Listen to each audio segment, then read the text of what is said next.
સમાચારમાં આગળ વાત કરીએ ભાવનગરથી તો ભાવનગર જિલ્લામાં આવનારી સ્થાનિક સ્વરાજ્યની ચૂંટણીને લઈને પોલીસ તંત્ર દ્વારા સઘન એક્શન પ્લાન તૈયાર કરવામાં આવ્યો છે।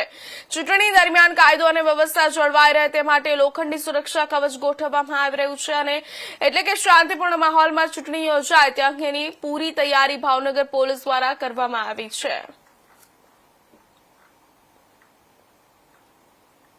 વિશે જે છે સ્થાનિક સ્વરાજની ચૂંટણી ભાવનગર શહેરમાં થઈ રહી છે।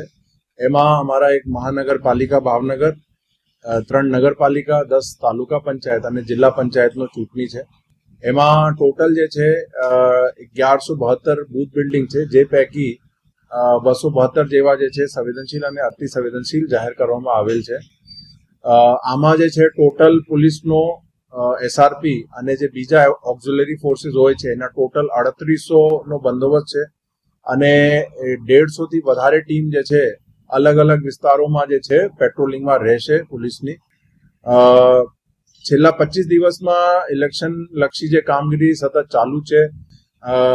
અવારનવાર ફૂટ પેટ્રોલિંગ અને રૂટ પેટ્રોલિંગ જે છે પોલીસની ચાલુ છે।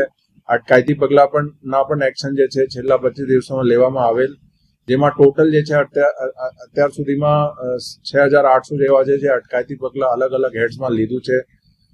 એના સાથે સાથે લગભગ 40 લાખ જેવા રૂપીઝનો મુદ્દામાલ અલગ અલગ કોઈ અંગ્રેજી અને દેશીના કેસીસમાં કબજા કરવામાં આવેલ છે। 7 જેવા નાસ્તા ફરતા પકડવામાં આવેલ છે અને બધી વ્યવસ્થિત પ્લાનિંગ થઈ ગઈ છે। 26 તારીખના હિસાબથી જે અમારી એક કડક એક બંદોબસ્ત રહેવાનું છે।